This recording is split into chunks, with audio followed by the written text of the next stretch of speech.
an understatement of dimensions. It's British understatement. But Yeah. it was a horrible tournament for them both, we have to admit.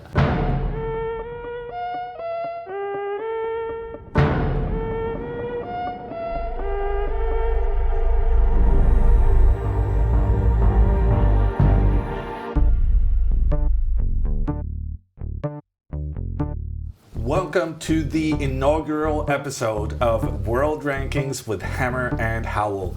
I'm Jon Ludvig Hammer, and I'm formerly a 40th ranked chess player in the world. Not so much anymore, but we don't need to delve into those sad details. I'm David Howell. I'm formerly number 36 ranked player in the world.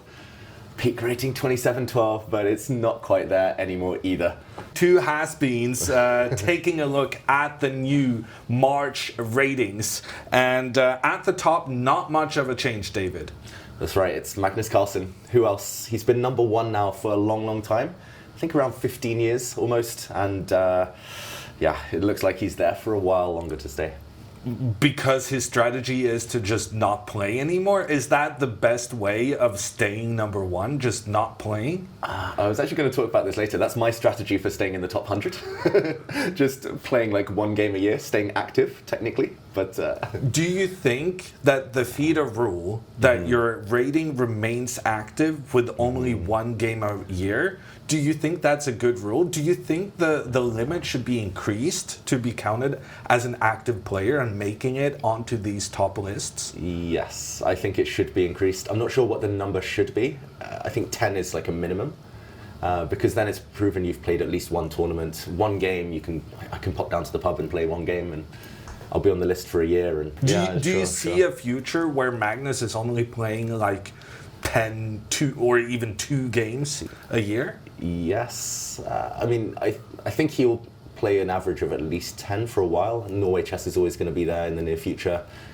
I think he's committed to some leagues. Maybe he'll want to play for Norway. But I do see a future where that happens. And Nakamura in the past has kind of had years where he's only played a handful of games as well. So I think that's something that FIDE might need to look at some point. Speaking of Nakamura, that is our number 2 placed player for the ranking list. Also him without any games. But moving to number 3, that's where we see the changes for today's list. Yeah, that's where the changes come in. And it is Gukesh, the world champion. There was a lot of debate, right, when Ding was world champion and he was falling. He was around number 21. When the World Championship match took place. But Gukesh, I mean, he's backing up his tournament results. I mean, I think a good way to measure things is always number of tournaments you're winning. Rankings, ratings is always a bit of a bonus. But, I mean, Gukesh rising to number 3. What do you think? Is he going to keep rising? Is he going to stay there for a while, need some time to consolidate? Well, I think it would be great for chess that the world champion is also the number 1 player. Because it would remove some of this, oh, well, he's only world champion because Magnus is not playing. So to see Gukesh having continued results, I think is a good thing. And the points he gained this month, putting him in that number 3 spot, was due to the Tata Steel tournament in January, actually. But because the tournament only finished in February, it didn't make it to the list until now. That's right. So now is the first time we see a bit of a shake-up. He's risen to number 3, Gukesh, but that's also because Erigaisi, Arjun, has fallen a bit. Caruana has fallen a bit due to Tata Steel. They both lost a lot of points. Yeah, you say you've fallen a bit is an understatement of dimensions. It's British understatement. But Yeah. it was a horrible tournament for them both, we have to admit. It was absolutely crazy. Caruana losing 20 points in a single tournament, and I thought I was the only one capable of such disasters. But Erigaisi went above and beyond, losing, I think it was 24 points. 24 points. At some point in that tournament, he was losing nearly 32, but he won his last 2 games, so limiting the damage. Arjun Erigaisi, I mean, he was rising like a rocket up the rankings, right? Up the ratings. He gained 60 plus points in the space of 12 months, but okay, this is a setback. Those 24 points, it could take a year, it could take 5 years to claw back that many points, right? So for Arjun, yeah, I mean, it's a new scenario getting 2,800. I think we've both been there at a slightly lower level. We both got to 2,700 and found that hard to maintain, right? It's like you hit your goal. It's like, what's the next one? What's the next step? And maintaining it is always kind of the trickiest. So for Arjun Erigaisi, it might take him a while to get back to that level and keep it there.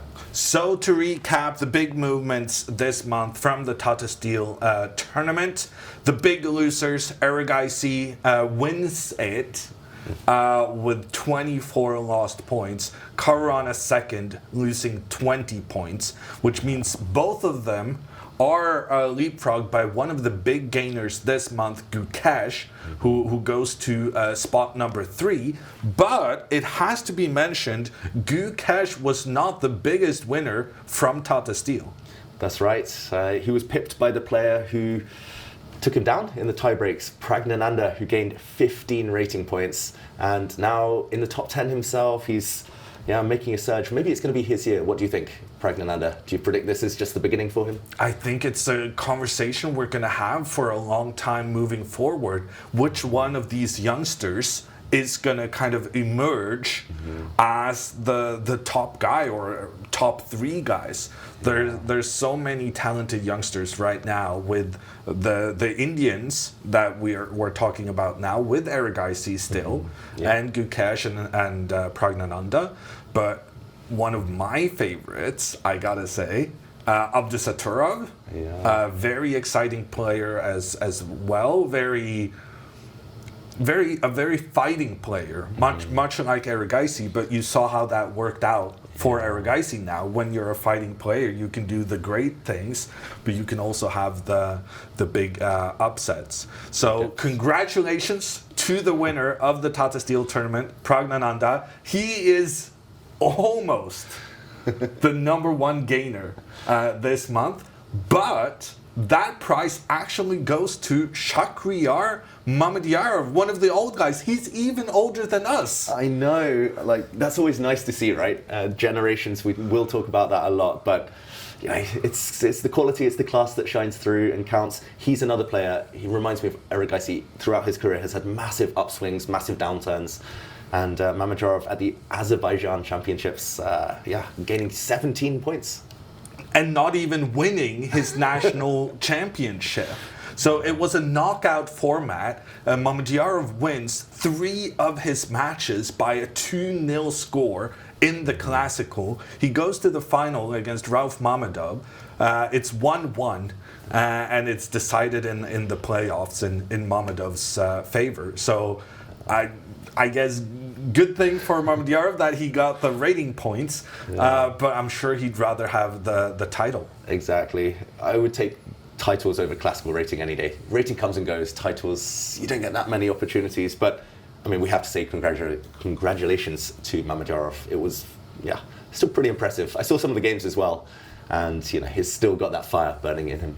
I also want to give a shout out to the Belgian talent, Daniel Darda, who managed to gain as many points as Mamedyarov, of course, though at a somewhat lower level, down in the top 60s rather than top 20s. But he had an amazing tournament in Tunisia. He did. Dada just clawing 17 points, adding 17 points to his rating. We should mention, although he was very successful in Tunisia, he's currently in action at the World Junior Championship, and there's a lot of Indian youngsters there ready to steal those rating points, hungry. He's put a target on his back now with all these gains. But he's going for the title. Yeah, exactly. Rather the titles than the rating, but you still gotta make it work. Moving on, we're taking a look at how many players we have above that magic 2,700 threshold. Yeah, above 2,700 Super Grandmaster, we're going to call it. Although Super Grandmaster back in our day was 2,600, so we're both in the club. There are currently 32 Super Grandmasters over the 2,700 rating. Not as many as there used to be, we should mention. Yeah, I remember being number 40 when I was barely above 2,700. Yeah. So that is a topic I think we're going to delve into in later editions, talking about how the ratings, are they lower now than they have been. But we are now going to move on to today's big topic, and the topic we've chosen for the inaugural episode is the women. Because right now there are no women in the top 100. And in fact, we've done some research on this. It's quite a rare occurrence. Yeah, this is the first time, or at least the last couple of years, since Hu Yifan dropped outside the top 100 in September 2022, so 2.5 years ago. We haven't had a woman in the top 100. Judith became top 100 in January 89. You told me beforehand, Jon Ludvig, and she stayed there until she retired in 2014, so becoming inactive 1 year later. And from 1989 to September 2022, there was always a woman in the top 100. Not anymore. More than 30 years, and it must be said, Hu Yifan on this list is only 1 point away. she's very, very close, but she basically stopped playing. Yeah, she's about the same level of activity as us, right? She plays a handful of games a year, maybe in the Chinese league, and keeping that rating, but not at her peak, not quite at the level she used to be. And I remember when I was at my most active, I was still playing against the likes of Judith. Hu Yifan was a teenager, shooting through the ranks, almost hit 2,700. But currently it feels like a bit of a, I don't know, I'm not going to say wasteland, but it feels like there could be more, and there should be more. They are strong, these women. It's just something's happened to the ratings. So do you think that what is lacking, I guess? Because Hu Yifan and Judith, they basically stopped playing. So someone else needs to step up and take over. Yeah. We have had periods with many women above 2,600, but right now, the only woman above 2,600 is Hu Yifan, who basically retired. And players who have previously been above 2,600 are way below that at that moment. Is this a slump within the women? Can you talk a bit about how many women have we had above 2,600? So in chess history, we've had 6 women over 2,600. Of course, Judith Polgar, she was world number 8 at her peak. Fantastic player, over 2,700.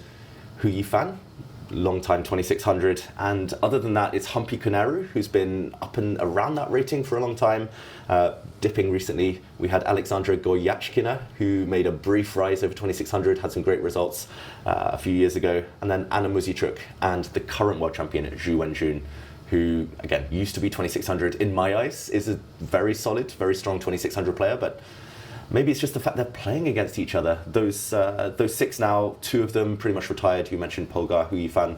The rest, they just play against each other. They steal ratings from each other.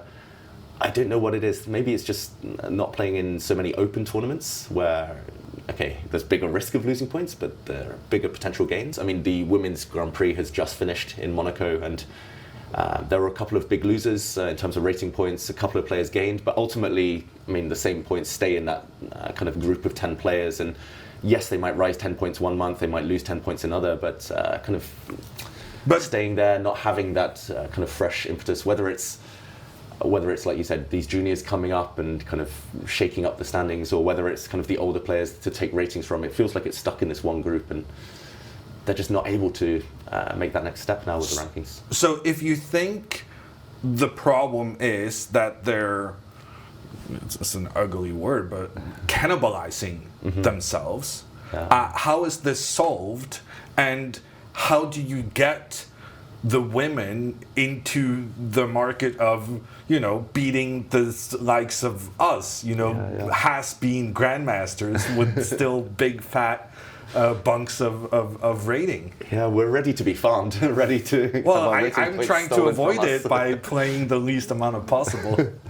Yeah, we should get into that at some point. But it's difficult because, again, we were talking about titles earlier and talking about prizes, talking about what's at stake, and for women, I guess for a lot of them, it's getting into the World Championship cycle, so they have to play these kind of Grand Prix events. They have to play World Cup.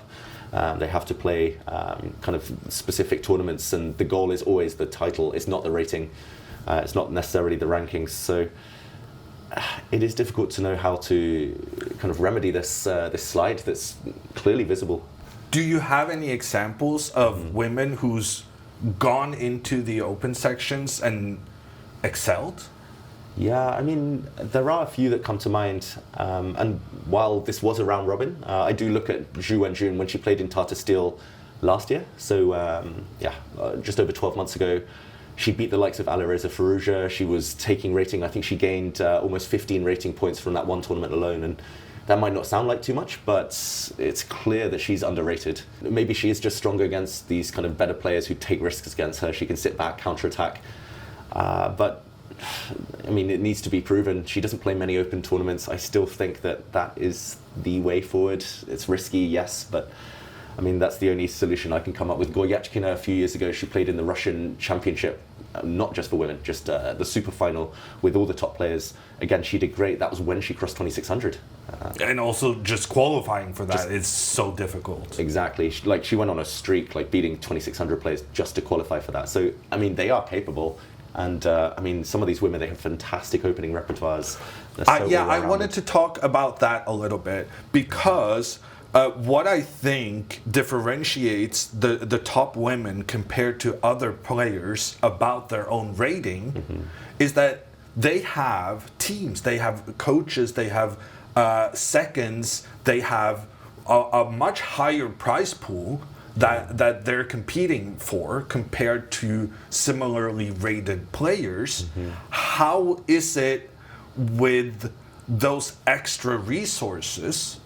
I think I kind of would expect them to do even better because we have. So you're now talking about how the women's sections may be a problem for their ratings because they are playing against each other and not kind of every time a woman wins rating, someone else loses rating. So it doesn't put them all, move them forward.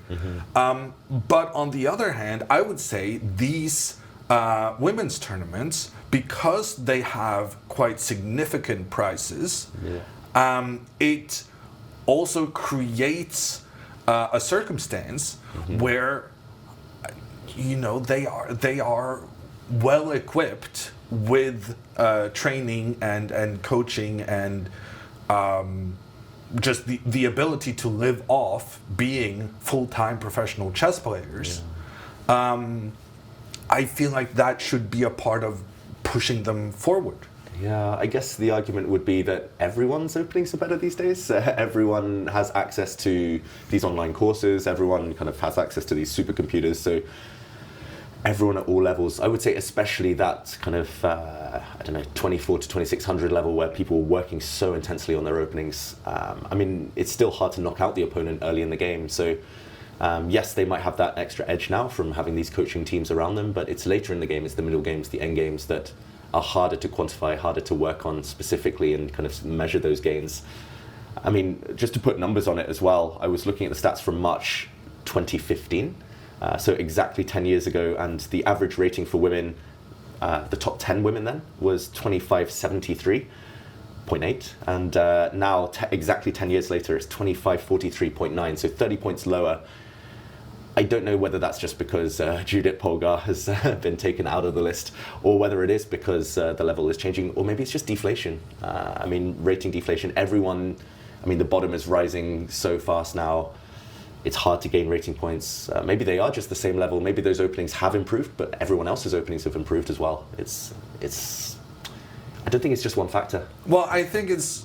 When you mentioned Judith moving out of the list, I feel like that has to be a big part of it. And I wanted to ask you, because you've done commentary with Judith. I have. She retired 10 years ago now. She dropped out of the rating lists, which only happens a year after you retire. Yeah.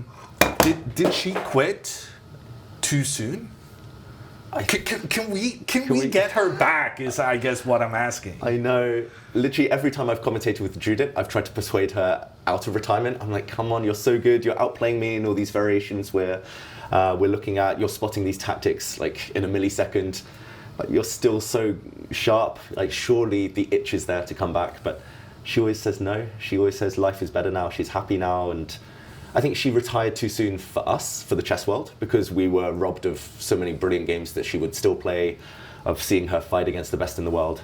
But for herself, I understand why. I think she was 37 when she retired.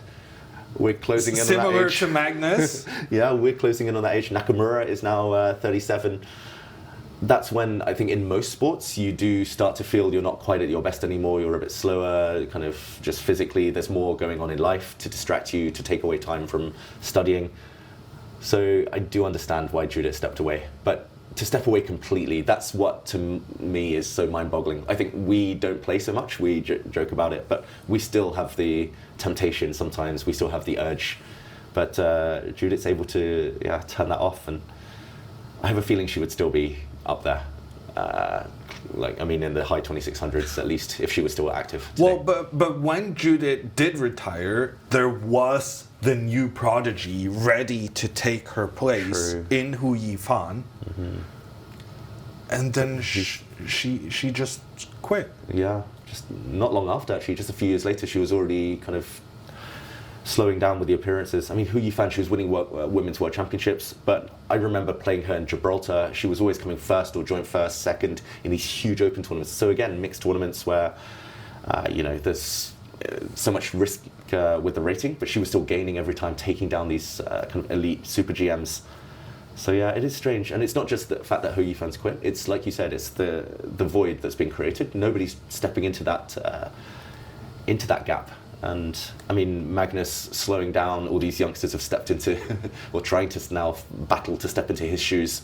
But for the women, I don't know who's coming through. I mean, Divya Deshmukh is fantastic, a great player. Maybe she's destined for the top. Unfortunately, she's one of the big losers in this rating list. Yeah, unfortunate timing. She didn't do too well, of course, in the Tata Steel Challenges section. Yeah, who's next? Who's next? That is the big question, and a topic we will be talking more about in the future. For now, we have a question from the audience-ish. Our producer would like you to give a tip to everyone out there. How can they increase their rankings? Oh, I mean, playing against the likes of us probably is a good first tip. I mean, increasing rankings, ratings, it is incremental. There's no kind of guarantee for big gains. For those who are playing at home a lot online, I would say try to ration how much you're playing. So play while you're feeling good, but try to end on a note where you are maybe at the height of your energy or just about to start dipping. Because I know the feeling of tilt in long tournaments as well as online. As soon as you start losing energy, nothing good can happen. You might still win a couple of games here and there, but once the losses start, you begin to slide. So by kind of, it's like the top players like Judith, ending on a high, still at a good level. Magnus walking away, still at a good level from the World Championship. That's what I recommend for players playing a lot online. If you log off as soon as you have lost a game, I think that's the safest way to protect your rating. You come back fresh the next day. For tournament players out there, I think it's more difficult because that comes with form. You can never quit halfway through a tournament, right? But I mean, other than the cliches of kind of trying to choose tournaments when your mind is clear, other than kind of times when you have a lot of time to study, going into things, kind of being in the best possible shape, it's difficult. How about yourself? What advice would you give? I think your advices were. I don't think I can match. I don't think I can match the cynicism of logging off once you lose a game. I guess my tip would be log off when you lose 2 in a row. Okay, because I think losing 1 in a row, I think that's just losing happens. Yeah. That you cannot avoid it. But losing 2 in a row, that's when you start being concerned that your mindset might be be slipping. So for the online players, the advice from the studio is avoid those tilts. Yeah, I should clarify. If you've had a bad loss, if you felt like you didn't play your best, if you felt like you weren't seeing tactics and things, then that is the time. But either way, I agree. 2 losses in a row. That's a clearer way to define things. That's how I feel, even when I win. Me too. Me too. Okay, let's do some chess. Okay. To finish off. Deal. Let's do a game. Okay. Grandmaster draw incoming. Wait, what? Are we allowed to do that? Can I just play one of those draw variations in the Berlin? I will switch things up. I will. That's not the Berlin. Yeah. No rating points were won or lost in the making of this show. We can confirm. Maybe this should be rated. We can have our own rankings. This is how aggressive I am now. I mean, I'm gonna block. I feel the aggression. We should have our own rankings for these, the Hammer Howell blitz rankings throughout the season. How crazy would it be to... What do you think? To take that? Yeah. Wait, what? How crazy? I mean, pretty crazy, no? I mean, feel free to take my... People do that against me in bullet chess all the time. Wait, whoa. Oh, wait. I was definitely going to make this move afterwards. I was like, wait, what? It's only a pawn. I may have revealed my secret plan. You can play d3, I'll let you. Or d4, wow. Well, you said I can use the d-pawn. I took my chance. Oh, no. This is the most aggressive chess I have ever played in my life. I wasn't expecting this. But it's something about having a show game is making me so aggressive. I can feel it. Oh no, now I'm scared. Do I take a check? Okay, let's see what you've got in store for me. I mean, I know what's coming, you know what's coming. I mean, do it, do your best. But it looks terrible. You're just happy it looks terrible. I'm pretty happy. Pretty happy. Oh no. I was expecting some long positional grind. Yeah, I've committed to an attack and I don't have the follow through. The clash of the inactive. The rusty GMs. I'm just going to be down a pawn, aren't I? Could be worse. Yeah, but it could be better as well. And now all my time.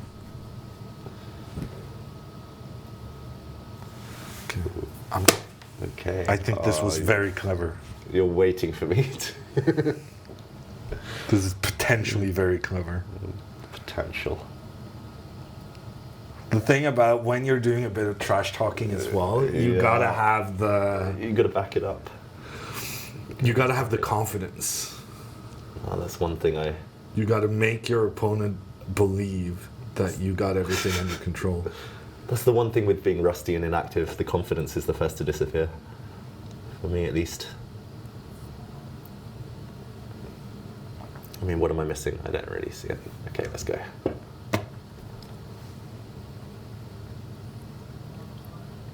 I don't know why I thought this was good. I forget that every time I take here, you take there. Yeah, and I'm lining up. I'm losing on time. Okay, I guess. Oh wow, that is another level. Well, it's not like you can protect this guy. True. F6, no. Take it. Well, you're welcome to. Or do I just calmly?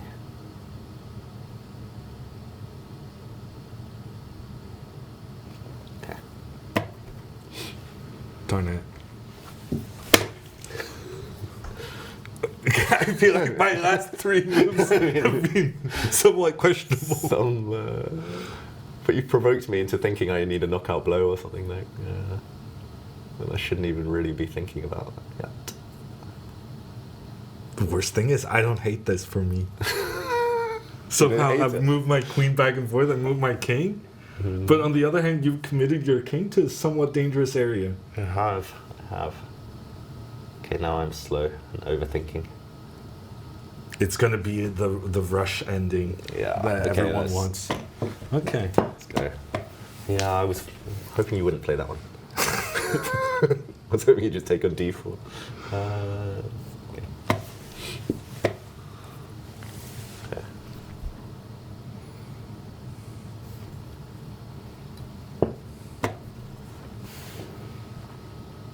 Okay. Okay, maybe I put my bishop on the wrong square. Yes. Maybe it was just always bad for me.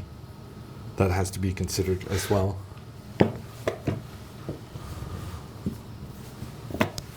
Wow. What am I gonna Yeah, do? I mean, I guess. Well, it makes sense. It does make sense. I just didn't expect it.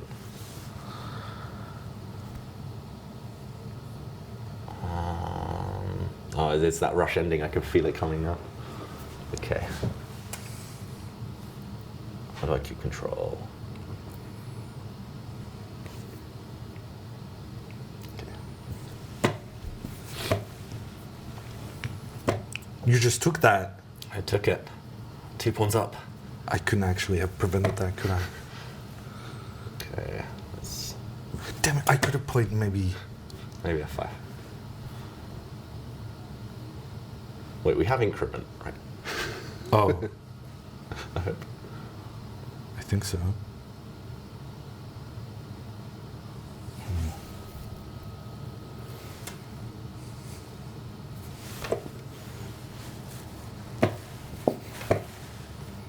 This is almost Fischer chess now. Almost. Why am I worried? Should I be worried? I think you should be moderately worried, actually. It's not so Okay. bad, this. Wait, why didn't I take it? I don't know. I was bluffing. Yeah, I have to. Ah.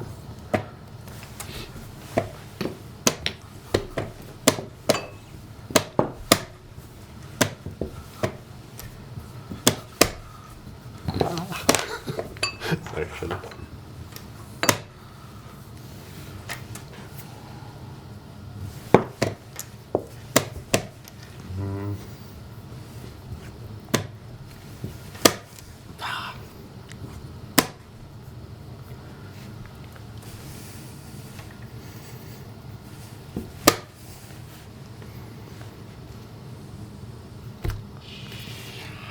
Gotcha. That's not good.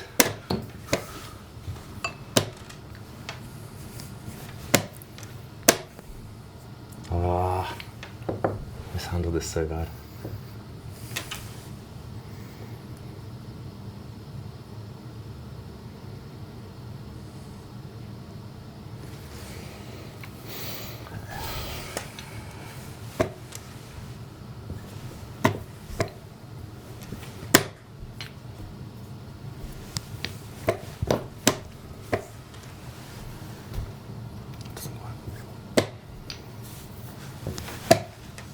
Wow.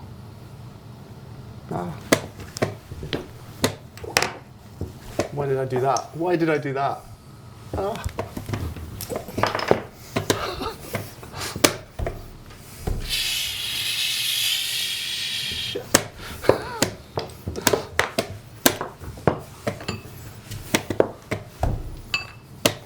Oh, how did I play this?